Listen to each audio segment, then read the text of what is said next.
கர்த்தருடைய வார்த்தைக்கு நேராக கடந்து போவோம். என்னை உருவாக்கி என் வாழ்வை மாற்றுகிற உம்முடைய பரிசுத்த வேதத்திற்காக இயேசுவே உமக்கு நன்றி. இரட்சகராம் இயேசு கிறிஸ்துவின் நாமத்தில் ஜெபம் வேண்டுகிறோம் எங்கள் நல்ல ஜீவனுள்ள பிதாவே, ஆமேன். இன்றைக்கு உன்னத பாட்டினுடைய 2ஆம் அதிகாரத்தை நாம் 2 வசனம் தான் அதில் பாக்கி இருக்கிறது. அதை நாம் இன்றைக்கு தியானித்து முடிக்க போகிறோம். உன்னத பாடல்கள் 2ஆம் அதிகாரம் 16, 17 வாசிங்க பார்க்கலாம். உன்னத பாடல்கள். என் நேசர் என்னுடையவர், நான் அவருடையவள், அவர் லீலி புஷ்பங்களுக்குள்ளே மேய்கிறார். என் நேசரே பகல் குளிர்ச்சியாகி நிழல் சாய்ந்து போகும் வரைக்கும் நீர் திரும்பி குன்றும் பிளப்புமான கண்மலைகளில் குதித்து வரும் கலைமானுக்கும் மழைகளின் குட்டிகளுக்கும் சமானமாய் இரும். நம்ம ஏற்கனவே இதுல ஒரு சின்ன பகுதியை முன்னாடியே நம்ம பார்த்துட்டோம். அதாவது அந்த நீர் திரும்பி குன்றும் பிளப்புமான கண்மலைகளில் குதித்து வரும் கலைமானுக்கும் மறைகளின் குட்டிக்கும் சமானமாய் இரும் என்கிற காரியத்தை நம்ம ஏற்கனவே பார்த்து விட்டோம். அதனால அதை நம்ம பார்க்க போகிறது இல்லை. நீர் திரும்பி அப்படிங்கிற வரைக்கும் பார்க்க போகிறோம். என் நேசர் என்னுடையவர், நான் அவருடையவள், அவர் லீலி புஷ்பங்களுக்குள்ளே மேய்கிறார். என் நேசரே பகல் குளிர்ச்சியாகி நிழல் சாய்ந்து போகும் வரைக்கும் நீர் திரும்பி அப்படின்ற அந்த வசனம், அந்த வார்த்தை வரைக்கும் நம்ம இன்றைக்கு தியானிக்க போகிறோம். அதை குறித்து வைத்துக் கொள்ளுங்கள். உன்னத பாட்டு 2ஆம் அதிகாரம் 16ஆம் வசனத்துல என் நேசர் என்னுடையவர், நான் அவருடையவள் என்று சூலமித்தி சொல்லுகிறதை நாம் பார்க்கிறோம். சூலமித்தி இங்க எப்படி தொடங்குறா அப்படின்னு பார்க்கும்போது என் நேசர் என்று சொல்லி தொடங்குகிறார். அடுத்தவ சொல்றா நான் அவருடையவள் என்று சொல்லி சொல்லுகிறார். இதே வசனம் சற்று மாறுதலாக இன்னும் 2 இடத்துல கொடுக்கப்பட்டிருக்கிறது உன்னத பாடல்கள்ல. 6ஆம் அதிகாரம் 3ஆம் வசனத்திலும் 7ஆம் அதிகாரம் 10ஆம் வசனத்திலும் நீங்க வாசிக்க வேண்டாம்.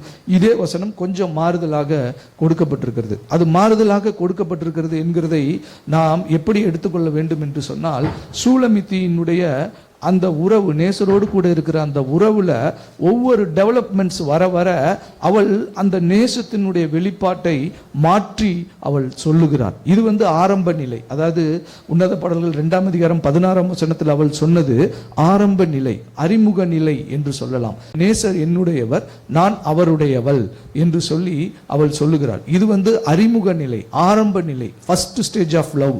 இதுல அவ சொல்றா, அவள் உரிமை பாராட்டுகிறார். முதல்ல என்ன உரிமை பாராட்டுறான்னா என் நேசர் என்று சொல்லி அவரை உரிமை பாராட்டுகிறார். அடுத்தது அவ என்ன சொல்றா, அவளை நேசருக்கு உடையவளாக அவளை அர்ப்பணிக்கிறாள். அப்ப என்ன சொல்றா, என் நேசர் என்னுடையவர், நான் அவருடையவள் என்று சொல்லி அவள் அர்ப்பணிக்கிறாள். இதுல தவறு ஏதும் இல்லை. ஆனா சரியான விதத்துல நம்ம அந்த காரியத்தை பார்க்க வேண்டும். அறிமுக நிலையில யாருமே முழுசா ஒரு ஆளை பத்தி தெரிந்து கொள்ள முடியாது. ஒருத்தங்களை பார்த்த உடனே அவங்கள பத்தி முழுசாவே தெரிந்து கொள்ள முடியாது. அவங்க நமக்கு என்ன விதத்துல தங்களை வெளிப்படுத்துகிறார்கள் என்பதை நம்மளால புரிந்து கொள்ள முடியாது. உதாரணமாக நீங்க ஒரு காரியத்தை வாசித்து பார்க்க முடியும். எப்படின்னு பாத்தீங்கன்னா, யோவான் 1ஆம் அதிகாரம் 41ஆம் வசனத்தையும் 45ஆம் வசனத்தையும் எடுங்களேன். அவன் முதலாவது தன் சகோதரனாகிய சீமோனை கண்டு மேசியாவை கண்டோம் என்று சொன்னான். மேசியா என்பதற்கு கிறிஸ்து என்று அர்த்தமாம். இங்க கவனிச்சு பாருங்க. அவன் முதலாவது தன் சகோதரனாகிய சீமோனை கண்டு மேசியாவை கண்டோம் என்று சொன்னான். மேசியா என்பதற்கு கிறிஸ்து என்று அர்த்தமாம். அடுத்தது 45ஆம் வசனத்தை வாசிங்களேன். பிலிப்பு நாத்தான் வேலை கண்டு நியாயப்பிரமாணத்திலே மோசேயும் தீர்க்கதரிசிகளும் எழுதியிருக்கிறவரை கண்டோம். அவர் யோசேப்பின் குமாரனும் நாசரேத்தூரானும் ஆகிய இயேசுவே என்றான். இந்த 2 வசனங்களில நாம் கவனித்து பார்க்கக்கூடிய காரியம், 2 நபர்கள் இன்னொருத்தருக்கு இயேசுவை பற்றி சொல்லுகிறார்கள். 2 நபர்கள் கர்த்தராகிய இயேசு கிறிஸ்துவை பார்த்ததாக அறிவிக்கிறார்கள். ஒருவன் தன் சகோதரனுக்கு அறிவிக்கிறான், இன்னொருவன் தன் நண்பனுக்கு அறிவிக்கிறான். சகோதரனுக்கு அறிவித்தது அந்திரேயா, பேதுருவினுடைய சகோதரன். இப்போ அந்திரேயா பேதுரு கிட்ட சொல்லுகிறான், அவன் முதலாவது தன் சகோதரனாகிய சீமோனை கண்டு மேசியாவை கண்டோம், நான் மேசியாவை பார்த்தேன் என்று சொல்லி அவன் சொல்லுகிறான். அடுத்தது அவன் இன்னொருத்தன் பிலிப்பு என்ன சொல்லுகிறான், மோசேயும் தீர்க்கதரிசிகளும் நியாய பிரமாணத்தில் எழுதி இருக்கிறவரை நான் பார்த்தேன் என்று சொல்லுகிறார். அவர் நாசரேத் தூரானாகிய இயேசு என்று சொல்லி பிலிப்பு நாத்தான்வேலுக்கு சொல்லுகிறார். இப்போ இதுல என்ன தப்பு இருக்கு அப்படின்னு நீங்க பார்த்தீங்கன்னா, இதுல தப்பு ஒன்றும் கிடையாது. ஆனா அங்க ஒரு காரியம் மறைக்கப்பட்டிருக்கிறது. நன்றாக கவனியுங்கள். ஆண்டவராகிய இயேசு கிறிஸ்து யாருக்கு தன்னை வெளிப்படுத்த வேண்டும் என்று சொல்லி அவருக்கு விருப்பம் இருக்கிறதோ அவங்களுக்கு தான் அவர் வெளிப்படுத்தி காண்பிக்கிறார். மத்தேயு 16ஆம் அதிகாரம் 17ஆம் வசனத்தை நீங்க எடுத்து வாசிச்சு பாருங்களேன். இயேசு அவனை நோக்கி, யோனாவின் குமாரனாகிய சீமோனே, நீ பாக்கியவான், மாம்சமும் இரத்தமும் இதை உனக்கு வெளிப்படுத்தவில்லை, பரலோகத்தில் இருக்கிற என் பிதா இதை உனக்கு வெளிப்படுத்தினார். மாம்சமும் இரத்தமும் இதை உனக்கு வெளிப்படுத்தவில்லை, பரலோகத்தில் இருக்கிற என் பிதா இதை உனக்கு வெளிப்படுத்தினார். அப்போ மாம்சமும் இரத்தமும் மேசியாவை அடையாளம் காண முடியாது. மாம்சமும் இரத்தமும் தீர்க்கதரிசிகளும் மோசேயும் நியாயப்பிரமாணத்தில் எழுதி இருக்கிறவர்களை அடையாளம் காண முடியாது. மாம்சமும் இரத்தமும் அதை புரிந்து கொள்ள முடியாது, மேசியாவை புரிந்து கொள்ள முடியாது. அவன் மேசியாவை பார்த்தான் என்று சொல்லுகிறான். மேசியா என்பதற்கு கிறிஸ்து என்று அர்த்தமாம் என்று அங்கே எழுதப்பட்டிருக்கிறது. அப்போ மாம்சத்தோட இரத்தத்தோட ஒரு மனுஷன் இயேசு கிறிஸ்துவை கண்டுபிடிக்க முடியாது. அப்போ அங்கே நடந்திருக்கிற காரியம் என்ன, இயேசு தன்னை அவர்களுக்கு வெளிப்படுத்தினார் என்கிற காரியம் அங்கு நடந்திருக்கிறது. யோவான் 21:1 அங்கு சொல்லப்பட்டிருக்கிறது. இவைகளுக்கு பின்பு திபேரியா கடற்கரையில் மறுபடியும் சீஷர்களுக்கு தம்மை வெளிப்படுத்தினார். இப்ப கவனிச்சு பாருங்க, திரும்பவும் இயேசு சீஷர்களுக்கு தம்மை வெளிப்படுத்தினார். இயேசு ஒரு மனிதனுக்கு வெளிப்படுத்தாவிட்டால் இயேசுவை பற்றி யாரும் கண்டுகொள்ள முடியாது. இயேசுவை பற்றி யாரும் கண்டுகொள்ள முடியாது. யோவான் ஸ்நானகன் பிதாவாகிய தேவனால் ஞானஸ்நானம் கொடுக்கும்படி அனுப்பப்பட்டவன். அவன் சொல்லுகிறான், யோவான் 1ஆம் அதிகாரம் 31ஆம் வசனத்துல ஏ பார்ட்டை மட்டும் நான் வாசிக்கிறேன், அதுக்கப்புறம் 33ஆம் வசனத்தை வாசிக்கிறேன். நீங்க நன்றாக கவனித்து பாருங்கள். யோவான் ஸ்நானகன் சொல்லுகிறான், நானும் இவரை அறியாதிருந்தேன், நானும் இவரை அறியாதிருந்தேன். அதுக்கப்புறம் 33ஆம் வசனம், யோவான் 1ஆம் அதிகாரம் 33ஆம் வசனத்துல சொல்றாரு, நான் இவரை அறியாதிருந்தேன், ஆனாலும் ஜலத்தினால் ஞானஸ்நானம் கொடுக்கும்படி என்னை அனுப்பினவர் ஆவியானவர் இறங்கி யார் மேல் தங்குவதை நீ காண்பாயோ அவரே பரிசுத்த ஆவியினால் ஞானஸ்நானம் கொடுக்கிறவர் என்று எனக்கு சொல்லி இருந்தார். பிதாவாகிய தேவன் சொன்னாரு, நீ அவரை பார்த்தா கண்டுபிடிக்க முடியாது, யாருன்னு உனக்கு தெரியாது, நான் உனக்கு ஒரு அடையாளத்தை சொல்றேன், பரிசுத்த ஆவியானவர் யார் மேல் இறங்குவதை பார்ப்பாயோ அவர்தான் பரிசுத்த ஆவியானவரால் ஞானஸ்நானம் கொடுக்கிறவர் என்று சொல்லி யோவான் ஸ்நானவனுக்கு பிதாவாகிய தேவன் சொல்லி இருந்தார். அருமையான தேவனுடைய ஜனமே, இயேசு யாருக்கு தம்மை வெளிப்படுத்த சித்தமாய் இருக்கிறாரோ அவர்கள் தான் இயேசுவை புரிந்து கொள்ள முடியும். மாம்சத்தோடும் இரத்தத்தோடும் இயேசுவை நீங்கள் புரிந்து கொள்ளவே முடியாது. மாம்சத்தோடும் இரத்தத்தோடும் நீங்கள் இயேசுவை கண்டுகொள்ள முடியாது. அப்போ இப்ப முன்ன சொன்ன அந்த 2 காரியத்தை நீங்க வாசிச்சு பாருங்க. அந்த 2 நபர் சொன்ன காரியத்தை நீங்க வாசிச்சு பாருங்க. அவங்க என்ன சொல்லி இருக்கணும், மேசியா எங்களுக்கு தம்மை வெளிப்படுத்தினார் என்று சொல்லி இருக்கு. அங்க என்ன சொன்னாங்க, நாங்கள் மேசியாவை கண்டோம். நீ எப்படி மேசியாவை பார்க்க முடியும்? நீ மேசியா உனக்கு அவரை வெளிப்படுத்தாவிட்டால் நீ எப்படி நீ அவரை பார்க்க முடியும்? அங்க சொல்லப்பட்டிருக்க வேண்டிய காரியம் என்ன?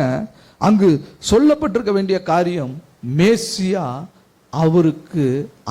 அவர்களுக்கு தன்னை வெளிப்படுத்தி காண்பித்தார், வெளிப்படுத்தி காண்பித்தார். அப்போஸ்தலனாகிய பவுல் ரொம்ப அழகா தெளிவா இந்த காரியத்தை வெளிப்படுத்தி காண்பிக்கிறான். வாசிக்க பார்க்கலாம், கலாத்தியர் 1ஆம் அதிகாரம் 15-16 சீக்கிரம்.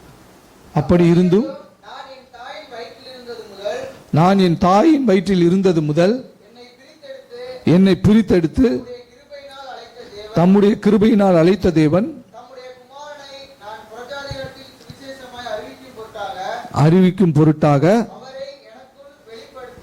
அவரை எனக்குள் வெளிப்படுத்த பிரியமாய் இருந்த போதும் உடனே நான் மாம்சத்தோடும் இரத்தத்தோடும் யோசனை பண்ணாமலும் போதும் தம்முடைய குமாரனை எனக்குள் வெளிப்படுத்த சித்தமாய் இருந்தபோது உடனே நான் மாம்சத்தோடும் இரத்தத்தோடும் நான் யோசனை பண்ணாமல். அப்போஸ்தலனாகிய பவுல் எவ்வளவு அழகா சொல்றாரு பாருங்க. இதுதான் உண்மையா ஒரு மனிதனுக்கும் ஆண்டவராகிய இயேசு கிறிஸ்துவுக்கும் இருக்கிற காரியம். கர்த்தர் உங்களிடத்துல அவரை வெளிப்படுத்த வேண்டும். தேவன் உங்களிடத்துல அவரை வெளிப்படுத்த வேண்டும். அப்பதான் நீங்க பூரணமாய் அவரை பார்க்க முடியும், பூரணமாய் அவரை நீங்கள் கண்டுபிடிக்க முடியும். இயேசு எனக்கு தம்மை மேசியாவாக வெளிப்படுத்தினார், மேசியா எனக்கு தம்மை வெளிப்படுத்தினார் என்று சொல்லி அந்திரேயா சொல்லியிருக்கணும். பிலிப்பு எப்படி சொல்லியிருக்கணும்? மோசேயும் தீர்க்கதரிசிகளும் நியாயப்பிரமாணத்தில் எழுதியிருந்தாங்களே ஒருவரை பற்றி, ஒரு காரியத்தை எழுதியிருந்தாங்களே, ஒருவரை பற்றி எழுதியிருந்தாங்களே, ஒரு மேசியாவை பற்றி எழுதியிருந்தாங்களே, வரப்போகிற மேசியா என்று சொல்லி எழுதியிருந்தாங்களே, அவர் எங்களுக்கு தம்மை வெளிப்படுத்தினார் என்று சொல்லி எழுதியிருக்க. உண்மையா அங்க அப்படிதான் அந்த வார்த்தைகள் இருந்திருக்க வேண்டும். ஆனா அது தப்பு இல்லை. மேசியாவை கண்டோம் என்று சொன்னதும் தப்பு இல்லை. மோசேயின் நியாயப்பிரமாணத்திலும் தீர்க்கதரிசிகள் எழுதின அந்த காரியத்திலும் இருந்தவரை நாங்கள் பார்த்தோம் என்று சொன்னதும் தப்பு இல்லை. ஆனா அங்க மறைக்கப்பட்டிருக்கிற காரியம் என்ன? இயேசு தம்மை வெளிப்படுத்தாவிட்டால், இயேசு ஒருவனுக்கு தம்மை வெளிப்படுத்தாவிட்டால் அவன் இயேசுவை கண்டு கொள்ள முடியாது, அவன் இயேசுவை கண்டு கொள்ள முடியாது. அருமையான தேவனுடைய ஜனமே, இந்த காரியத்தை நீங்கள் நன்றாய் சிந்தித்து பார்க்க வேண்டும். மாம்சத்தோடும் இரத்தத்தோடும் நம்ம தேவனிடத்துல எந்த ஒரு காரியத்தையும் எந்த ஒரு வெளிப்பாட்டையும் நம்ம பெற்றுக்கொள்ளவே முடியாது. மாம்சமும் இரத்தமும் உங்களுக்கு ஒன்றும் வெளிப்படுத்தாது. மாம்சத்தோடு இரத்தத்தோட நீங்க அப்ரோச் பண்ணீங்கன்னா நீங்க தேவனை கண்டுகொள்ளவே முடியாது. கிறிஸ்துவுக்கும் உங்களுக்கும் எந்த ஒரு வெளிப்பாடும் இருக்காது. ஆண்டவர் சகலத்தையும் செய்து முடித்தவராக இருக்கிறார். அவர் சர்வ வல்லமை உள்ள தேவனாக இருக்கிறார். அவருடைய நாமம் ஜீவனுள்ள தேவனுடைய குமாரனாகிய இயேசு கிறிஸ்து என்பது இதெல்லாம் நமக்கு தெரியும். ஆனா கிறிஸ்து உங்களுக்கு தம்மை வெளிப்படுத்தி இருக்கிறாரா? கிறிஸ்து உங்களுக்கு தம்மை வெளிப்படுத்தி இருக்கிறாரா? அப்படிப்பட்ட வெளிப்படுத்துதல் நம்முடைய வாழ்க்கையில காணப்பட்டிருக்கிறதா? அதுதான் ரொம்ப ரொம்ப முக்கியம். அது எப்படி நம்முடைய வாழ்க்கையில காணப்படும்? அப்படிப்பட்ட வெளிப்பாடு எப்படி நம்முடைய வாழ்க்கையில வரும்? யோவான் எழுதின சுவிசேஷம் 14ஆம் அதிகாரம் 21ஆம் வசனத்தை எடுத்து வாசிச்சு பாருங்க. என் கற்பனைகளை பெற்றுக்கொண்டு அவைகளை கை கொள்ளுகிறவனே என்னிடத்தில் அன்பாய் இருக்கிறான். என்னிடத்தில் அன்பாய் இருக்கிறவன், கொஞ்சம் பொறுமையா வாசிங்க. என்னிடத்தில் அன்பாய் இருக்கிறவன் என் பிதாவுக்கு அன்பாய் இருப்பான், நானும் அவனில் அன்பாய் இருந்து அவனுக்கு என்னை வெளிப்படுத்துவேன் என்கிறார்.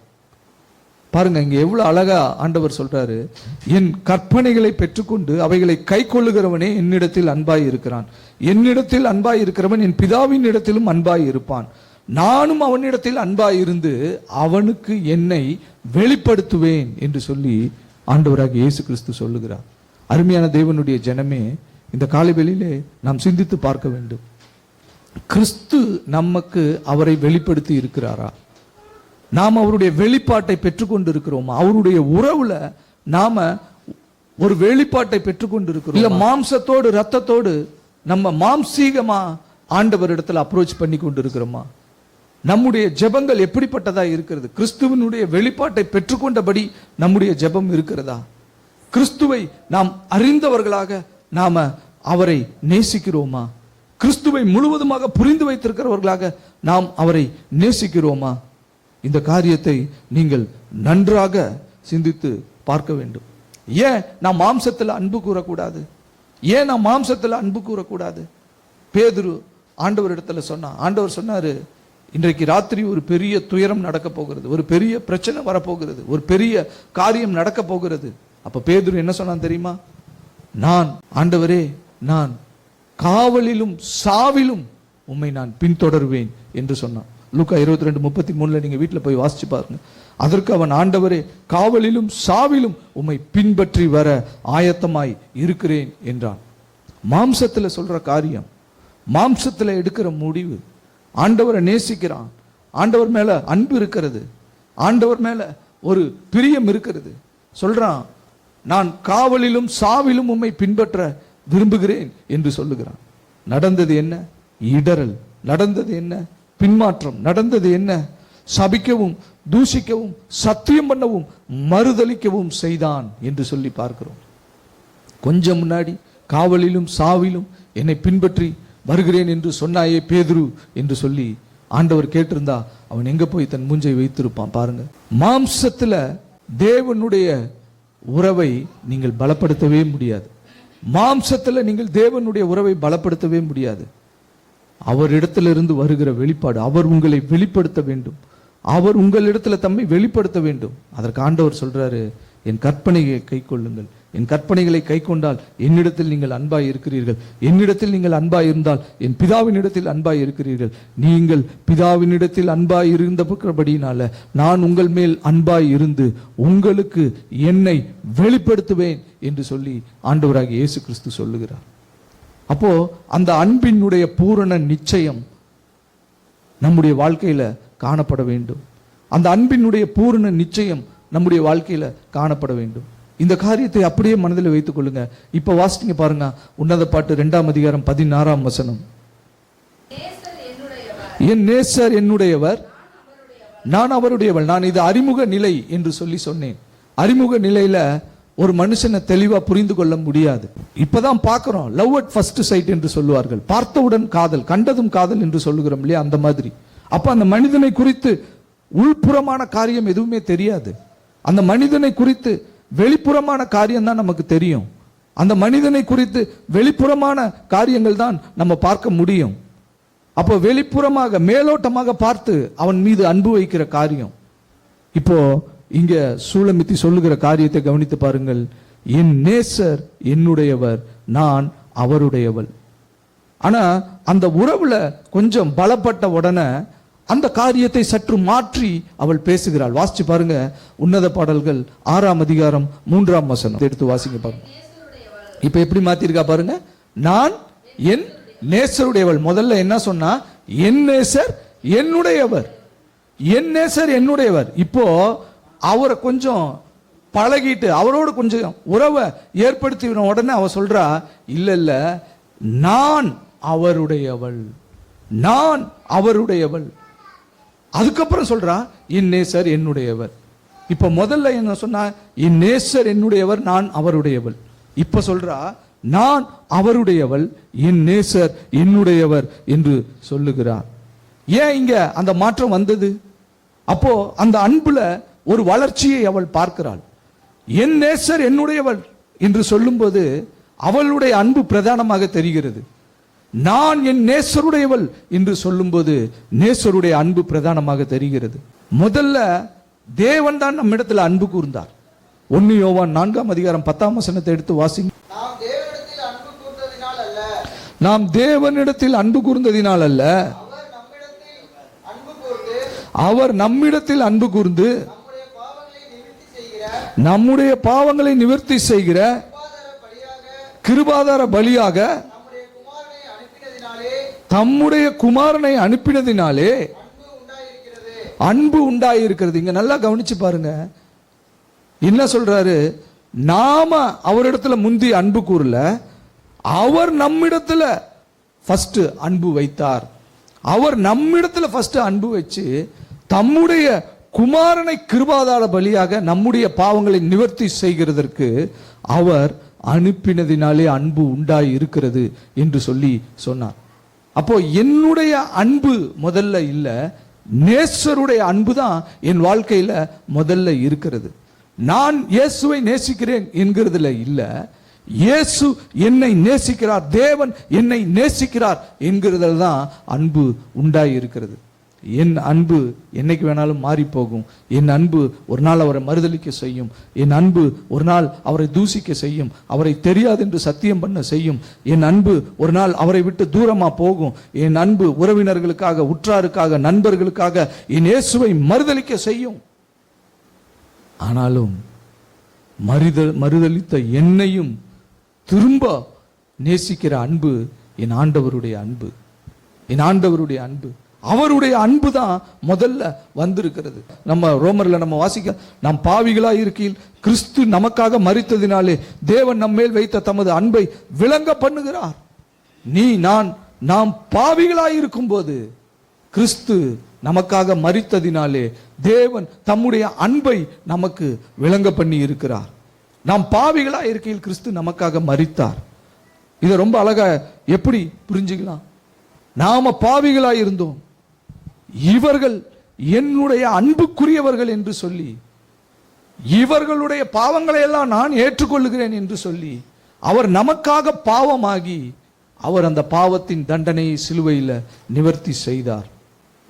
இதுதான் அன்பு. இந்த அன்பு தான் பிரதானமான அன்பு. இந்த அன்பு தான் நம்முடைய வாழ்க்கையில முதல்ல வெளிப்பட்டு இருக்கிறது. கிறிஸ்துவினுடைய அன்பு தான் முதல்ல நம்முடைய வாழ்க்கையில வெளிப்பட்டு இருக்கிறது. நாம அன்பு கூறுறதெல்லாம் அதுக்கு அப்புறம்தான். நம்முடைய அன்பு ஆண்டவருக்கு முன்பாக அது நிற்கவே முடியாது. ஆண்டவருக்கு முன்பாக எந்த ஒரு பெரிய மகா பரிசுத்தவனா இருக்கட்டும், இயேசுவுக்காக தன் ஜீவனையே கொடுத்தவனாக கூட இருக்கட்டும், அவனுடைய அன்பு கூட இயேசுவுக்கு முன்பாக நிற்க முடியாது. ஏன்னா இயேசு விலையேற பெற்ற ஒரு அன்பை நம்முடைய வாழ்க்கையில அவர் கொடுத்திருக்கிறார். விலையேற பெற்ற ஒரு அன்பை அவர் நம்முடைய வாழ்க்கையில கொடுத்திருக்கிறார். அதனால அந்த அன்புல நம்ம என்ன செய்யணும்? வளர்ச்சி அடைய வேண்டும். கிறிஸ்துவோடு இருக்கிற உறவுல நம்ம வளர்ச்சி அடைய வேண்டும். அதான் உன்னத பாடல்கள் 2ஆம் அதிகாரம் 16ஆம் வசனத்துக்கும் உன்னத பாடல்கள் 6ஆம் அதிகாரம் 3ஆம் வசனத்துக்கும் ஒரு வளர்ச்சி, ஒரு வளர்ச்சியை அந்த இடத்துல அவள் காண்பிக்கிறாள். முதல்ல என் நேசர் என்னுடையவர் என்று சொன்னா, இப்ப சொல்றா முதல்ல நான் என் நேசருடையவள். என் அன்பு இல்லை, முதல்ல அவருடைய அன்பு தான் எனக்கு, அவருடைய அன்பு தான் என் வாழ்க்கையில பிரதானம் என்று சொல்லி அவள் சொல்லுகிறாள். இப்போ இந்த காரியத்தை, இந்த வளர்ச்சியை குறித்து வேதம் என்ன சொல்லுகிறது? 1 பேதுரு 3ஆம் அதிகாரம் 18ஆம் வசனத்தை எடுத்து வாசிச்சு பாருங்க. நம்முடைய கர்த்தரும் இரட்சகருமாகிய இயேசு கிறிஸ்துவின் கிருபையிலும் அவரை அறிகிற அறிவிலும் வளருங்கள். அவருக்கு இப்பொழுதும் என்றென்றைக்கும் மகிமை உண்டாவதாக. ஆமேன். கர்த்தரும் இரட்சகருமாகிய இயேசு கிறிஸ்துவின் கிருபையிலும் அவரை அறிகிற அறிவிலும் வளருங்கள் என்று சொல்லி பேதுரு சொல்லுகிறான்.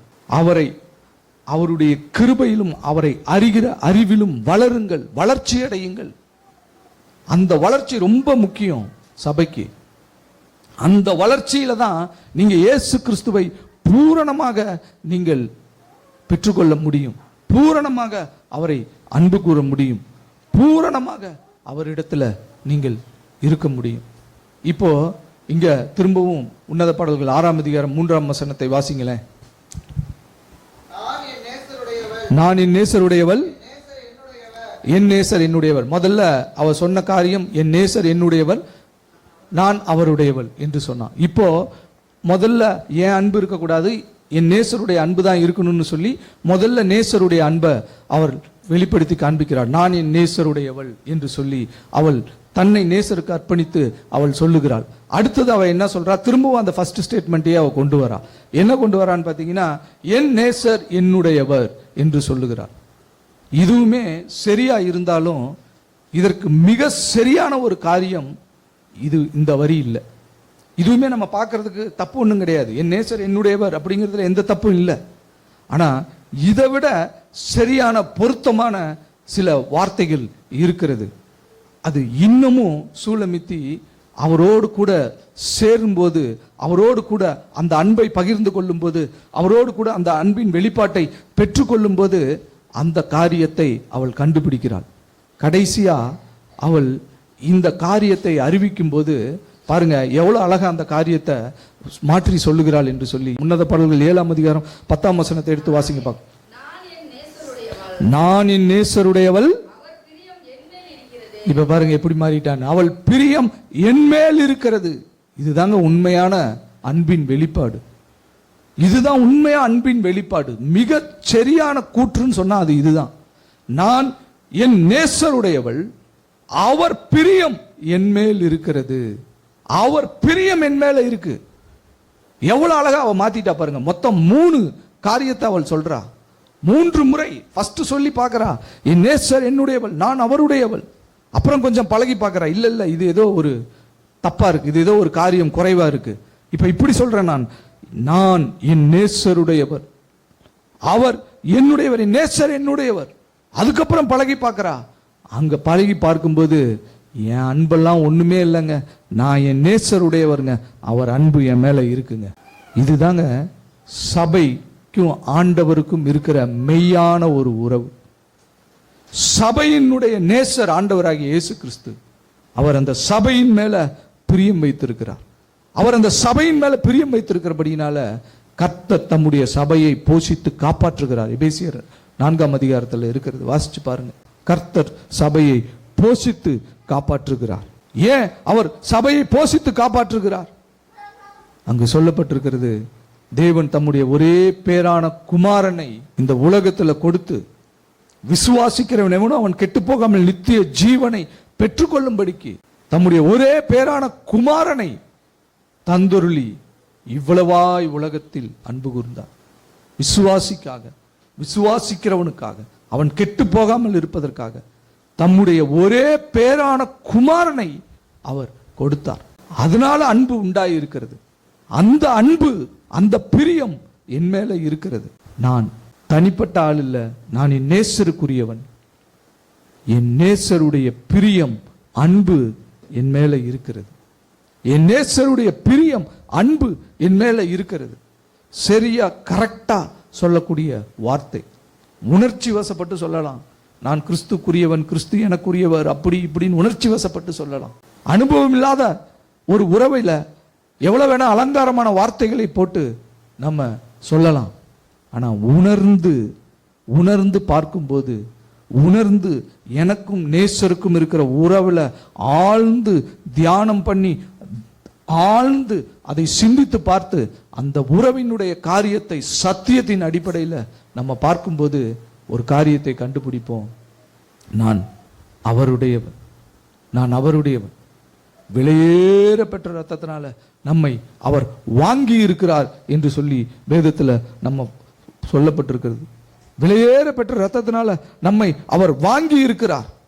அவருடைய ரத்தத்தினால நம்மை மீட்டெடுத்திருக்கிறார். அவருடைய ரத்தத்தினால நம்மை வாங்கி இருக்கிறார் என்று சொல்லி பார்க்கிறோம். அவர் விலையேற பெற்ற தம்முடைய ரத்தத்தினால நம்மை மீட்டெடுத்திருக்கிறார், நம்மை பர்ச்சேஸ் பண்ணி இருக்கிறார், நம்மை வாங்கி இருக்கிறார். நான் அவருடையவள் என்கிறது தான் சரியான ஒரு காரியம். நான் அவருடையவள். அடுத்தது அவ சொல்றா, அவர் பிரியம், என் நேசருடைய பிரியம், என் நேசருடைய அன்பு என் மேல இருக்கிறது. எனக்காக தம்முடைய ஜீவனை கொடுத்தபடினால அவருடைய அன்பு என் மேல இருக்கிறது என்று சொல்லி அவள் சொல்லுகிறார். இன்றைக்கு இதுதான் சபையினுடைய பாட்டு, இதுதான் சபைக்கு தேவன் கொடுத்திருக்கிற பாடல். நான் என் நேசருடையவன், அவருடைய பிரியம் என் மேல இருக்கிறது. எனக்காக அவர் தம்முடைய ஜீவனை கொடுத்திருக்கிறார். எனக்காக தம்முடைய ரத்தத்தை சிந்தி என்னை விலை கொடுத்து வாங்கி இருக்கிறார். கிரயத்திற்கு கொல்லப்பட்டிருக்கிறீர்கள் என்று சொல்லப்பட்டிருக்கிறது. நீங்கள் வாங்கப்பட்டிருக்கிறீர்கள், நீங்கள் அவருடையவர்கள். அதுல எந்த விதமான ஒரு காம்ப்ரமைஸும் கிடையாது. நீங்கள் வாங்கப்பட்டிருக்கிறீர்கள். விலையேற பெற்ற விலையில்லாத ஒரு பொக்கிஷத்தை கொடுத்து உங்களை அவர் தமக்காக வாங்கி இருக்கிறார். அதனால உங்களை அவர் போஷித்து காப்பாற்றுவார், உங்களை பாதுகாப்பார். அவருடைய பிரியம் உங்க மேல இருக்கிறது. அவர் முந்தி உங்கள் மீது அன்பு கூர்ந்தபடியினால அன்பு உண்டாய் இருக்கிறது. அந்த அன்பு உங்கள் மேல இருக்கிறபடியினால அந்த அன்பின் பூரண நிச்சயம் உங்களுடைய வாழ்க்கையில வெளிப்பட்டே தீரும். அதை நீங்கள் கண்டுபிடித்தே ஆக வேண்டும். எவ்வளவு அழகா சூலமித்தி அதை கண்டுபிடிக்கிறா பாருங்க. 3 முறை அந்த காரியம் இருக்கும். பேதுருவினிடத்தில் ஆண்டவர் கேட்டார், 3 முறை என்னை நேசிக்கிறாயா என்று சொல்லி கேட்டார். ஏன்னா அந்த கரெக்டான அந்த காரியத்தை அவர் பெற்றுக்கொள்ள வேண்டும். கரெக்டா எந்த வார்த்தை சரியான வார்த்தையோ அந்த வார்த்தை உள்ள பூர்வமாக அவருக்கு வெளிப்பட வேண்டும். ஏன்னா அவர் ஏனோதானன்ற காரியத்தை அவர் கேட்டுட்டு போக மாட்டார். ஃபர்ஸ்ட் அறிமுக நாளில் அப்படிதான் இருந்தா சூலமித்தி. என் நேசர் என்னுடையவர், நான் அவருடையவர். அதை மேலோட்டமா பார்த்தீங்கன்னா அதில் ஒண்ணுமே தெரியாது. அடுத்தது 6ஆம் அதிகாரம் 3ஆம் வசனம் உன்னத பாட்டில் அவள் அதை மாற்றுகிறாள். ஏன்னா இப்ப கொஞ்சம் பழகியாச்சு, இப்ப கொஞ்சம் அவரை பத்தி தெரிந்து கொண்டாச்சு. இப்ப சொல்றா, நான் அவருடையவள், என் நேசர் என்னுடையவர். இன்னும் கொஞ்சம் வளர்ச்சி. கடைசியில சொல்றா, நான் அவருடையவள், அவர் பிரியம் என் மேல் இருக்கிறது. நான் அவருடையவள், அவர் பிரியம் என் மேல் இருக்கிறது. இப்போ சபை அந்த ஸ்டேஜில் தான் இருக்குது. சபை கிறிஸ்துவினுடையது, கிறிஸ்துவினுடைய பிரியம் அதன் மேல இருக்கிறது. கிறிஸ்துவினுடைய அன்பு அதன் மேல் இருக்கிறது. உங்கள் மேல கிறிஸ்துவினுடைய அன்பு இருக்கிறது. நீங்கள் கிறிஸ்துவினுடையவர்கள். கிறிஸ்துவினுடைய அன்பு, பிரியம் உங்கள் மேல இருக்கிறது. இதை நீங்க அறிக்கையிட்டு நீங்க ஜெபிக்கும் போது நிச்சயமாக தேவன் உங்களுக்கு பதில் கொடுப்பார். நிச்சயமாக தேவன் உங்களுக்கு பதில் கொடுப்பார். இது ஒரு சரியான வெளிப்பாடு, சரியா நம்ம ஆண்டவரை கண்டு கொள்ளுகிற காரியம். அருமையான தேவனுடைய ஜனமே, இதுதான் உன்னத பாடல்கள் 2ஆம் அதிகாரம் 16ஆம் வசனத்துல வெளிப்படுத்தி காண்பிக்கப்பட்டிருக்கிறது. அடுத்தது 17ஆம் வசனத்துல ஒரு காரியத்தை பார்த்துவிட்டு நம் ஜெபம் பண்ணி முடிக்கலாம்.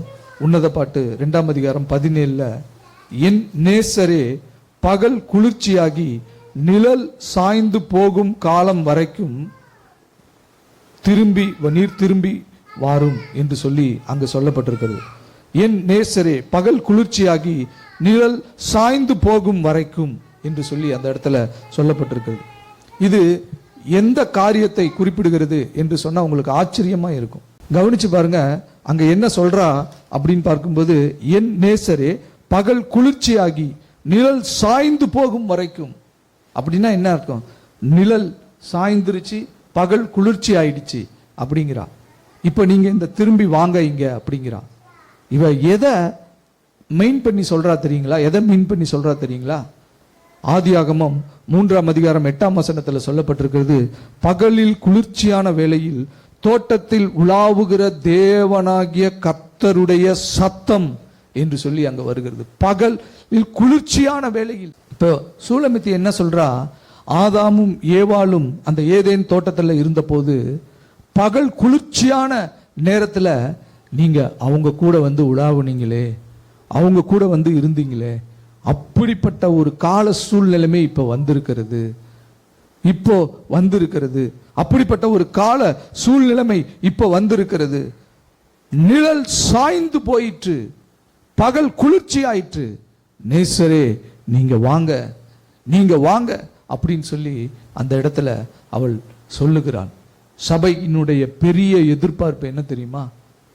ஏதேன் தோட்டத்துல ஆதாம் ஏவாளோடு எப்படி ஒரு உறவு பிதாவாகிய தேவனுக்கும் குமாரனாகிய இயேசு கிறிஸ்துவுக்கும் பரிசுத்த ஆவியானவருக்கும் இருந்ததோ, அப்படிப்பட்ட ஒரு உறவுக்குள்ள நித்தியமாய் வாழ வேண்டும் என்கிறது தான் சபையினுடைய எதிர்பார்ப்பு. அதுதான் சபையினுடைய முடிவு. அதுதான் சபையினுடைய அல்டிமேட் கோல். அதை நோக்கிதான் சபை நகர்ந்து கொண்டு இருக்கிறது. சபை அந்த காரியத்தை புரிந்து கொள்ள வேண்டும். அதை ரொம்ப அழகா இந்த வசனத்துல அவள் சொல்லுகிறாள். பகல் குளிர்ச்சியாகிவிட்டது, நிழல் சாய்ந்து போய்விட்டது. நேசரே நீர் வாரும், நீர் வாரும், நீர் திரும்பி வாரும், நீர் திரும்பி வாரும் என்று சொல்லி அங்கு சொல்லப்பட்டிருக்கிறது.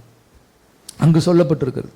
அருமையான தேவனுடைய ஜனமே, இந்த இடத்துல ஒரு காரியத்தை நீங்கள் நன்றாய் கவனித்து உற்று பார்க்க வேண்டும்.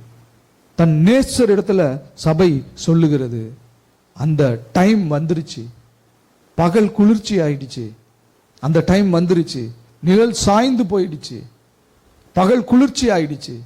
இப்போ நீங்க இறங்கி வாங்க, இங்க நீங்க இறங்கி இங்க வாங்க, சபையின் இடத்துல வாங்க, அந்த உறவுக்குள்ள திரும்ப வாங்க என்று சொல்லி அழைக்கிறது. ஏதேன் தோட்டம் என்று சொல்லி நம்ம பார்க்கிறோம். நமக்கெல்லாம் ரொம்ப பிரபல்யமான ஒரு வார்த்தை வேதத்தில் இருக்கிறது. பரதேசு என்கிறதான வார்த்தை வேதத்தில் சொல்லப்பட்டிருக்கிறது. 2 கல்வன்களில் ஒரு கல்வனை பார்த்து ஆண்டவர் சொன்னாரு, நீ இன்றைக்கு என்னோடு கூட பரதேசில் இருப்பாய் என்று சொன்னார். தமிழ்ல பரதேஸ் என்று சொல்லப்பட்டிருக்கிறது, ஆங்கிலத்தில் பாரடைஸ் என்று சொல்லப்பட்டிருக்கிறது. பாரடைஸ் என்கிற வார்த்தை அந்த இடத்துல சொல்லப்பட்டிருக்கிறது. லூக்கால 23ஆம் அதிகாரம் 43ஆம் வசனத்துல நீங்க தமிழ்ல வாசிச்சா பரதேஸ்னு இருக்கும், ஆங்கிலத்தில் வாசிச்சீங்கன்னா பாரடைஸ்னு இருக்கும். அதே வசனத்தை கிரேக்க மொழியில, புதிய ஏற்பாடு எழுதப்பட்ட கிரேக்க மொழியில நீங்க வாசிக்கும் போது பெராடிசோசஸ் என்கிற வார்த்தை அந்த இடத்துல சொல்லப்பட்டிருக்கிறது. பெராடிசோசஸ் என்ற வார்த்தை அங்கு தெளிவாக சொல்லப்பட்டிருக்கிறது. கிரேக்க மொழியில நீங்கள் வாசித்து பார்க்கும்போது பெராடிசோசஸ் என்கிற வார்த்தை, இதனுடைய ஸ்ட்ரைட் மீனிங், டைரக்டா இதனுடைய மீனிங் என்ன அப்படின்னு பார்த்தீங்கன்னா, என்க்ளோஸ்டு கார்டன் என்று சொல்லி சொல்லப்பட்டிருக்கிறது. நீங்க டிக்ஷனரி பார்க்கிற பழக்கம் உடையவர்களா இருந்தீங்கன்னா ஸ்ட்ரைட் மீனிங் எப்படி கண்டுபிடிக்கலாம்னா, ஒரு வார்த்தை கொடுத்திருக்கும், அந்த வார்த்தைக்கு அடுத்த வார்த்தை, அந்த ஹைஃபனுக்கு அடுத்த வார்த்தை என்ன கொடுத்திருக்குதோ அதுதான் அதனுடைய ஃபர்ஸ்ட் மீனிங். அதுதான் அதனுடைய ஃபர்ஸ்ட் மீனிங். அப்போ அந்த ஃபர்ஸ்ட் மீனிங் என்ன இந்த வார்த்தைக்கு அப்படின்னு பார்க்கும்போது, enclosed garden or enclosed park என்று சொல்லலாம். அந்த பெராடிசோசஸ் என்கிறதான அந்த வார்த்தைக்கு என்க்ளோஸ்டு கார்டன், என்க்ளோஸ்டு பார்க் என்று சொல்லலாம். அப்போ தமிழ்ல அதனுடைய வார்த்தை, அதை அர்த்தப்படுத்தணும்னா, அந்த வார்த்தையை அர்த்தப்படுத்தணும்னா எப்படி சொல்லலாம் அப்படின்னு பார்த்தீங்கன்னா, தமிழ்ல மூடப்பட்ட தோட்டம், மூடப்பட்ட பூங்கா என்று சொல்லி அதை சொல்லலாம். இப்ப நல்லா கவனிச்சு பாருங்க, அந்த பெராடிசோசஸ் என்கிறதான அந்த வார்த்தையினுடைய அர்த்தம் என்ன? மூடப்பட்ட தோட்டம் என்று சொல்லி அர்த்தம். அதற்கப்புறம் தான் அதுக்கு பாரடைஸ் என்கிறதான ஒரு மீனிங் அதுல கொடுக்கப்பட்டிருக்கிறது. அப்ப அந்த ஃபர்ஸ்ட் மீனிங் என்ன அப்படின்னு பார்த்தீங்கன்னா, அந்த பெராடிசோசஸ் என்கிறதான அந்த வார்த்தைக்கு மூடப்பட்ட தோட்டம் என்கிறதான அர்த்தம். இப்போ கிரேக்க மொழியில அந்த லூக்கா வசனத்தை வாசிச்சு பார்த்தீங்கன்னா, லூக்கா 23:43 வாசிச்சு பார்த்தீங்கன்னா, நீ இன்று முதல் அந்த பெராடிசோசஸ்ல இருப்ப அப்படின்னு சொல்லி அந்த கல்வனுக்கு அவர் சொல்லுகிறார். அப்படின்னா என்ன அர்த்தம்? அந்த கல்வனை பார்த்து அவர் சொல்லுகிற காரியம் என்ன? நீ இன்று முதல் மூடப்பட்டிருக்கிற தோட்டம், காவல் வைத்து பூட்டி இருக்கிறேனே ஒரு தோட்டம், யாரும் உள்ள வர முடியாதபடிக்கு வீசிக்கொண்டிருக்கிற சுடர்வொளி பட்டயத்தை வைத்து பூட்டி இருக்கிறேனே, அந்த தோட்டத்துக்குள்ள நீ இன்று முதல் இருப்பாய் என்று சொல்லி, ஏதேன் தோட்டத்துக்குள்ள நீ இருப்பாய் என்று சொல்லி, ஏதேனின் அன்புக்குள்ள நீ இருப்பாய் என்று சொல்லி ஆண்டவர் சொல்லுகிறார். அப்போ அந்த பகல் குளிர்ச்சியாகி நிழல் சாய்ந்து போயிற்று என்று சொல்றல்ல, அந்த காரியம் எதை காட்டுது அப்படின்னு பார்த்தீங்கன்னா, ஏதேன் தோட்டத்தினுடைய கால சூழ்நிலைமையை காட்டுது. ஏதேன் தோட்டத்தில் அப்படி ஒரு சூழ்நிலைமை இருக்கும்போது, அப்படிப்பட்ட ஒரு காரியம் இருக்கும்போது, நீர் வந்தீர் ஆண்டவரே, நீர் வந்தீர், அங்க அந்த மாதிரி திரும்ப இப்போ அந்த சூழ்நிலைமையெல்லாம் வந்திருக்கு, நீங்க வாங்க என்று சொல்லி சூலமித்தி நேசரை அழைக்கிறான். நன்றாக கவனிச்சு பாருங்க, எவ்வளவு ஒரு பெரிய வெளிப்பாடு அந்த வசனத்துல கொடுக்கப்பட்டிருக்கிறது. சபையினுடைய முடிவு அந்த பெராடிசோசஸ் என்கிறதான அந்த வார்த்தை, பாரடைஸ் என்கிறதான அந்த வார்த்தை, அந்த காரியம் மூடப்பட்ட தோட்டம் என்று சொல்லி அர்த்தப்படுகிறது. மூடப்பட்ட தோட்டம் எது? ஏதேன் தோட்டம். வீசி கொண்டிருக்கிற சுடர்வொளி பட்டயத்தால் மூடி வைக்கப்பட்டிருக்கிற ஒரு தோட்டம். ஒரு மனுஷனும் திரும்ப அதற்குள்ள போக முடியாது.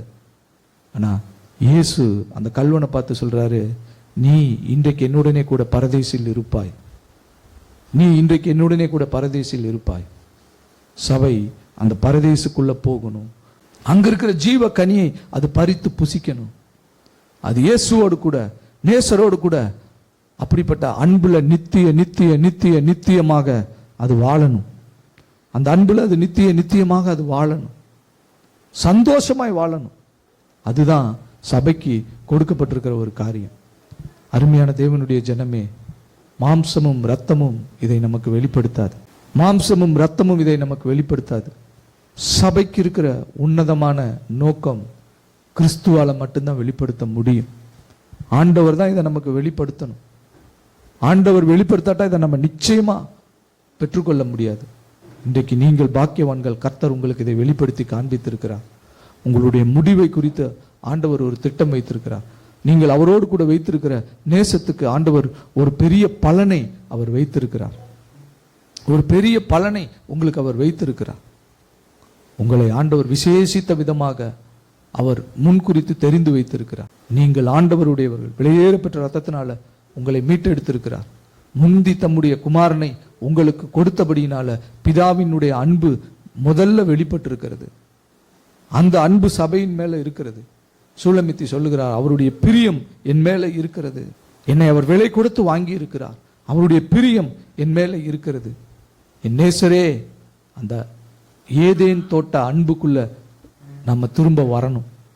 நீங்க என்னோடு கூட, நான் உங்களோடு கூட உறவாடுகிற, உலாவி மகிழ்கிற அந்த தோட்டத்துல, அந்த மகிழ்ச்சியில நான் இருக்கணும். அந்த அன்புக்குள்ள நான் வரணும். அந்த கால சூழ்நிலைமை வந்திருக்கிறது. வாங்க, சபையை எடுத்துக்கொள்ளுங்க. சபையை நீங்க எடுத்துக்கொண்டு உங்களுடைய அன்புல நித்திய நித்தியமாய் வைத்து மகிழ்ந்திருங்க, நாங்களும் மகிழ்ந்திருக்கிறோம் என்று சொல்லி சபை சொல்லுகிற ஒரு காரியமாக அந்த 16ஆம் வசனமும் 17ஆம் வசனமும் இருக்கிறது. இந்த காரியம் உங்களுக்கு புரிந்திருக்கும் என்று நான் விசுவாசிக்கிறேன். அருமையான தேவனுடைய ஜனமே, வேதத்தை மேலோட்டமாக வாசிக்கும் போது ஒன்றுமே புரியாது, ஒரு காரியமும் நீங்க கண்டுபிடிக்க முடியாது. வேதத்துக்கு கொடுக்கிற நேரம் 1 மணி நேரம் 2 மணி நேரம்லாம் ஒண்ணுமே கிடையாது. 1 மணி நேரம் 2 மணி நேரம் வாசிச்சுட்டு போயிடலாம், கடன்னு வாசிச்சுட்டு போயிடலாம். ஆனா கர்த்தருடைய சமூகத்துல உட்கார்ந்தா, கர்த்தருடைய சமூகத்துல காத்திருந்தா, ஆண்டவர் வெளிப்படுத்துகிற காரியம் விசேஷித்த விதமாக இருக்கும். கர்த்தருடைய சமூகத்துல காத்திருக்கும் போது கர்த்தர் நிச்சயமாகவே அவர் நமக்கு தம்மை வெளிப்படுத்துகிற தேவனாக இருக்கிறார். அதனால இந்த காலை வேளையிலே கர்த்தருடைய சமூகத்தில் உங்களை முழுவதுமாய் அர்ப்பணியுங்கள். அந்த பெராதிசஸ் என்கிற அந்த காரியத்தை நீங்கள் மறந்து போயிடாதீங்க. அதுதான் சபையினுடைய முடிவு, அதுதான் அங்கே கொடுக்கப்பட்டிருக்கிறது. அதை தான் பேரடைஸ் என்று சொல்லி ஆங்கிலத்தில் சொல்லுகிறோம். அந்த பேரடைஸ் என்கிற காரியம்தான் பரதேஸ் என்கிற காரியமாக இருக்கிறது. அந்த பரதேசில் தான் அந்த கல்வனை ஆண்டவர் கொண்டு போய் வைத்தார். அந்த பரதேசில் உள்ள போகணுங்கிறது தான் சபையினுடைய விருப்பமாக இருக்கிறது. அந்த பரதேஸ் மூடப்பட்ட தோட்டம், ஏதேன் தோட்டம். அந்த ஏதேன் தோட்டத்தில் சொல்லப்பட்ட அந்த கால சூழ்நிலைமை, பகலில் குளிர்ச்சியான வேளையில் இயேசு ஏதேன் தோட்டத்தில் வந்தார். இயேசு தம்முடைய சத்தத்தை தொனிக்க பண்ணினார் என்று சொல்லி சொல்லப்பட்ட அந்த காரியம் சபை இயங்குகிறது. அந்த குளிர்ச்சியான வேளையில, நிழல் சாய்ந்து போகிற அந்த வேளையில, அந்த அந்தி மந்தாரத்துல ஆண்டவரோடு கூட இருக்கிற அந்த நேசம், ஆண்டவரோடு கூட உறவாடுகிற உலாவுகிற அந்த நேசம், ஆண்டவரோடு கூட மகிழ்ந்திருக்கிற அந்த நேசம் எனக்கு வராதா என்று சபை ஏங்கி கொண்டிருக்கிறது. எப்பொழுது நேசரே உம்முடைய சபையை நீர் உம்மோடு கூட சேர்த்துக் கொள்வீர், அந்த நாள் எப்பொழுது, அந்த நாள் எப்பொழுது? ஒவ்வொரு பரிசுத்தவானுடைய ஏக்கமும் அதுதான். எப்பொழுது நான் என் நேசரை காண்பேன், எப்பொழுது அவரை முகமுகமாய் காண்பேன், எப்பொழுது அவரை கட்டி அணைப்பேன். அருமையான தேவனுடைய ஜனமே, நம்முடைய நேசர் நம்மை அவருக்கு சொந்தமாக விலைக்கரையமாக வாங்கி இருக்கிறார். இப்ப நம்ம சொல்ல வேண்டிய காரியம் என்ன? நான் உலகத்துக்கு நாம் அறிவிக்க வேண்டிய காரியம் என்ன? உலகத்துக்கு நான் என்னை வெளிப்படுத்த வேண்டிய காரியம் என்ன? நான் என் நேசருடையவன், நான் என் நேசருடையவள், அவருடைய பிரியம், அவருடைய அன்பு என் மேல இருக்கிறது. இதான் நீங்க உலகத்துக்கு சொல்லணும். இயேசுவுக்கு நீங்க சொல்ல வேண்டிய காரியம் என்ன? பகல் குளிர்ச்சி ஆயிடுச்சு ஆண்டவரே, நிழல் சாய்ந்து போயிட்டு ஆண்டவரே, ஏதேன் தோட்டத்தில் ஆதாமோடும் ஏவாளோடும் உலாவின் அந்த கால சூழ்நிலைமை இப்பொழுது வந்திருக்கிறது. தகப்பனே, உம்மோடு கூட என்னை சேர்த்துக்கொள்ளும், அந்த பரதேசில், அந்த வீட்டில் என்னை சேர்த்துக்கொள்ளும், பிதாவினுடைய வீட்டில் என்னை சேர்த்துக்கொள்ளும். நான் உம்மோடு கூட இருக்க வேண்டும், உம்மோடு கூட இருக்க வேண்டும். இந்த வாஞ்சை, இந்த ஏக்கம் சபையின் இடத்துல காணப்பட வேண்டும். அதுதான் உன்னத பாடல்கள் 2ஆம் அதிகாரத்தினுடைய 16ஆம் வசனமும் 17ஆம் வசனமும். இந்த காலவெளியில தேவன் நம்மோடு கூட இடைப்பட்டு நம்மோடு கூட பேசியிருக்கிறார். இருக்கிற இடத்துல அப்படியே முழங்கால் படி இருங்க பார்க்கலாம். எல்லாருடைய கண்களும் மூடப்பட்டிருக்கட்டும். தேவன் நம்மோடு கூட பேசி இருக்கிறார், நம்மோடு கூட இடைப்பட்டு இருக்கிறார். அவர் நம்முடைய தேவன், நம்முடைய இரட்சகர், நம்முடைய மீட்பர், நமக்கு எல்லாமுமாய் இருக்கிறவர்.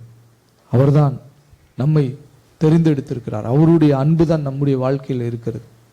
உணர்ச்சி வசப்பட்டு என்ன வேணா சொல்லலாம், ஆனா உள்ளபூர்வமாய் தேவனுடைய கிருபையிலும் தேவனை அறிகிற அறிவின் வளர்ச்சியிலும் நம்ம வளர்ந்து நம்முடைய இருதயத்திலிருந்து வெளிப்பட்டு வருகிற அந்த வாக்கியத்தை தான், அந்த வார்த்தையை தான் தேவன் விரும்புகிறார். அதனால தான் ஆண்டவர் பேதுருவின் இடத்துல 3 முறை கேட்டார். 3, சில பேர் சொல்லுவாங்க அவன் 3 முறை மறுதளிச்சான் அதனால 3 முறை கேட்டார்னு. இல்ல, 3 முறை சூலமித்தி நேசிக்கிறேன் நேசிக்கிறேன் நேசிக்கிறேன்னு சூலமித்தி சொன்னான். 3 முறை சபை முன்னாடியே சொல்லிடுச்சு ஆண்டவர்கிட்ட. 3 முறை, முதல் முறை ஒரு மாதிரி சொன்னா, அடுத்த முறை ஒரு மாதிரி சொன்னா, கடைசி முறை நேசருக்கு ஏற்ற விதமாய் அவள் சொன்னார். பேதுரு ஃபர்ஸ்ட் வாட்டி சொன்னா, ஆண்டவர் திரும்ப கேட்டார். செகண்ட் வாட்டி சொன்னா, திரும்ப கேட்டார். 3வது வாட்டி கேட்டாரு. பேதுரு ஆண்டவரே என்று அவன் அழுகிற ஒரு சூழ்நிலைமைக்கு போனான். எது சரியா உங்க உள்ளத்திலிருந்து வரணுமோ அது ஆண்டவர் இடத்துல வரணும். உதடுல சொல்றது இல்ல, சும்மா செயல்ல ஒரு உத்வேகத்துல காட்டுறதில்ல, ஒரு எந்தூசியாசத்துல காட்டுறதில்ல. தேவனிடத்துல இருக்கிற அன்பு உங்கள் உள்ளத்தின் ஆழத்திலிருந்து அந்த வார்த்தையை சொல்லும்போது உங்கள் எண்ணம், உங்கள் செயல் எல்லாம் அந்த வார்த்தைக்குள்ள அடங்கி இருக்கணும். அந்த காரியத்தை தான் ஆண்டவர் விரும்புறார். அதனால தான் சொல்றாரு, சும்மா வீண் வார்த்தைகளினால போட்டு அலப்பாதீங்க. தெளிவா சொல்லுங்க. உங்க உள்ளத்தின் ஆழத்திலிருந்து தெளிவா சொல்லுங்க, தெளிவா பேசுங்க, தெளிவா ஆண்டவர்கிட்ட சொல்லுங்க. எந்த ஒரு மயக்கத்திலும், எந்த ஒரு வேகத்திலும், எந்த ஒரு காரியத்திலும் நீங்க ஆண்டவர்கிட்ட உங்க அன்பை காட்டி எதையும் நீங்க பெற்றுக்கொள்ள முடியாது. அவருக்கு உங்களை பத்தி எல்லாம் தெரியும். நீ இப்ப சொல்லுவ, கொஞ்ச நேரம் கழிச்சு சபிப்ப, திட்டுவ, சத்தியம் பண்ணுவ, மறுதளிப்ப. இப்ப நீ இருப்ப, ஆனா கொஞ்ச நேரத்துல நீ என்ன பண்ண போறன்னு எனக்கு தெரியும். நீ இல்லை, நான் உன்னை நேசிச்சிருக்கிறேன், என் அன்பு உன் மேல இருக்கு, அவ்வளவுதான். நீ எனக்கு எப்படிப்பட்டவனா இருந்தாலும் பரவாயில்ல. ஏன்னா நீ பாவியா இருக்கும்போது தான் உனக்காக நான் மரிச்சேன். நீ பாவியா இருந்த அப்பதான் நான் உனக்கு மரிச்சேன். நீ நல்லவனா இருந்ததுனால நான் உனக்கு மரிக்கல.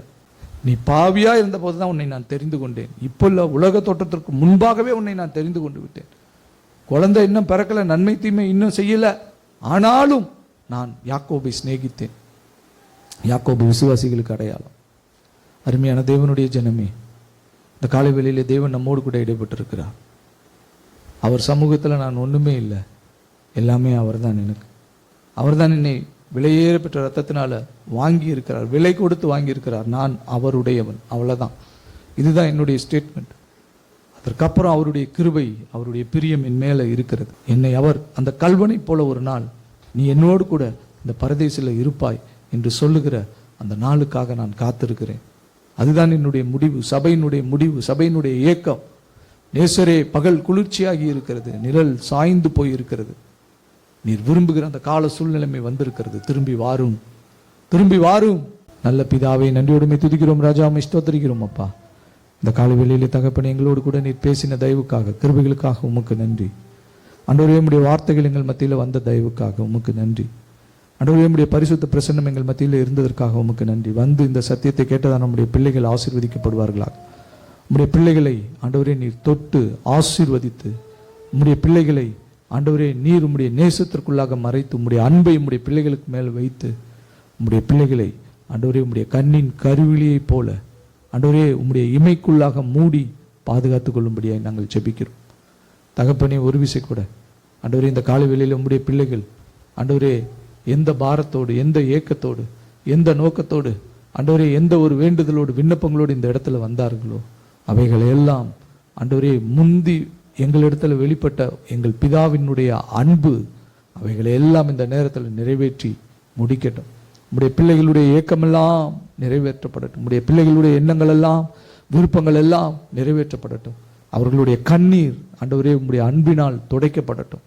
ஆண்டவரே உம்முடைய காருண்யம் அவர்களுடைய எல்லா தேவைகளையும் சந்திக்கட்டும். தகப்பனே, உம்முடைய பிள்ளைகள் ஆண்டவரே வாழ்ந்து சுகித்து செழித்து ஆண்டவரே மகிழ்ந்து ஆண்டவரே இந்த பூமியில ஜீவிக்கட்டும். ஆண்டவரே, உம்முடைய வருகை மட்டும் உம்முடைய பிள்ளைகள் ஆண்டவரே உமக்காக ஆண்டவரே ஒலிவ மர கன்றுகளைப் போல ஆண்டவரே இந்த பூமியில வைக்கப்பட்டிருக்கட்டும். ஆண்டவரே, அநேகர் உம்முடைய பிள்ளைகளுடைய செழிப்பை பார்த்து, பசுமையை பார்த்து தகப்பனே உம்முடைய சபைக்கு ஓடி வரட்டும், உம்மண்டையில ஓடி வரட்டும். ஆண்டவரே, அநேகருக்கு இயேசுவை அறிவிக்கிற அறிவின் வாசனையாக ஆண்டவரே உம்முடைய பிள்ளைகளை நீர் நற்காந்தமாக இந்த பூமியில வைப்பீராக.